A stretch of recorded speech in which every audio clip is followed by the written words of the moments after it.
दोस्तों, मैं फराज मलिक। 8 नवंबर 2016 रात के 12 बजे प्रधानमंत्री मोदी जी टीवी पर आकर अचानक से 500 और 1000 के नोट को बंद कर देते हैं। देश के अंदर नोटबंदी हो गई, जिसके बाद आपने लंबी लंबी एटीएम के बाहर, बैंकों के बाहर लाइनें भी देखी होंगी और बहुत सारे लोगों को डंडा खाते हुए भी देखा होगा। जिन लोगों के घर पर शादियां थीं, कुछ प्रोग्राम थे, उन लोगों को कितना परेशानियों का सामना करना पड़ा था ये तो बस वही जानते हैं। मेरे घर पर भी उस वक्त शादी थी सिस्टर की, मुझे भी बहुत ज़्यादा परेशानियां हुई थी। घंटों घंटों एटीएम की लाइन में लगने के बाद भी बहुत थोड़े से पैसे मिल पाते थे, लेकिन उस वक्त देश की जनता को लग रहा था कि चलिए ये अच्छा कदम है प्रधानमंत्री मोदी जी का, जो काला धन लोग अपने घरों में भरे हुए बैठे हैं, कम से कम उस पर तो लगाम लगेगी। लेकिन नोटबंदी के बाद भी काले धन पर लगाम नहीं लगी और 2000 के करेंसी वाले कितने कितने नोट अभी पकड़े गए हैं, वो सब आप लोगों ने देखा होगा। फिलहाल जब नोटबंदी की थी प्रधानमंत्री मोदी जी ने, तो उस वक्त हो सकता है कि आपके दिमाग में भी ये सवाल आया हो, क्या प्रधानमंत्री मोदी जी को इतना हक है कि देश के अंदर जो नोट चल रहे हैं उसको कभी भी बंद कर सकते हैं? क्या ऐसा कोई कानून, ऐसा कोई नियम है आरबीआई की गाइडलाइन में?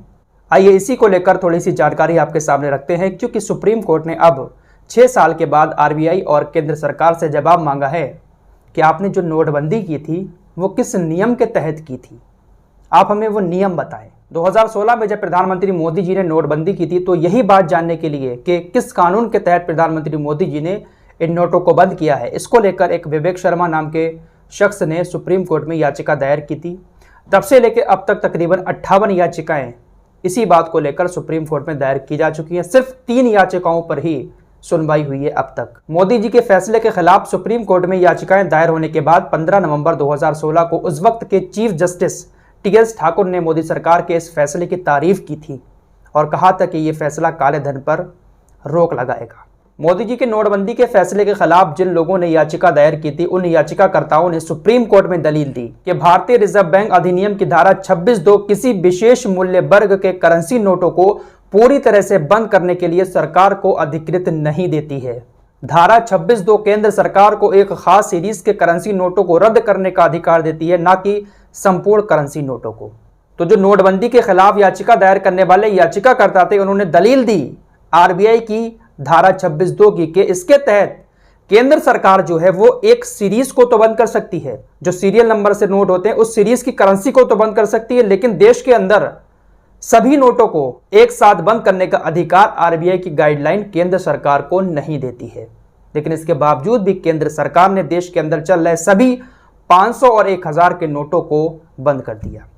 इस तरह की याचिका सुप्रीम कोर्ट में दायर की गई थी। तो अब कल सुप्रीम कोर्ट ने 9 नवंबर तक आरबीआई से और केंद्र सरकार से जवाब मांगा है कि आपने किस कानून के तहत देश के अंदर 500 और 1000 के नोटों को पूरी तरह से बंद कर दिया था। सुप्रीम कोर्ट ने आरबीआई और केंद्र सरकार से कहा है कि आप हलफनामा दायर करके इस बात का हमें जवाब दें, क्योंकि याचिकाकर्ता जवाब मांग रहे हैं। देखते हैं कि आरबीआई और केंद्र सरकार की तरफ से इस मामले पर क्या जवाब दिया जाता है, क्योंकि याचिकाकर्ता का कहना है कि केंद्र सरकार के पास ये अधिकार है ही नहीं, ऐसा कोई कानून ही नहीं है।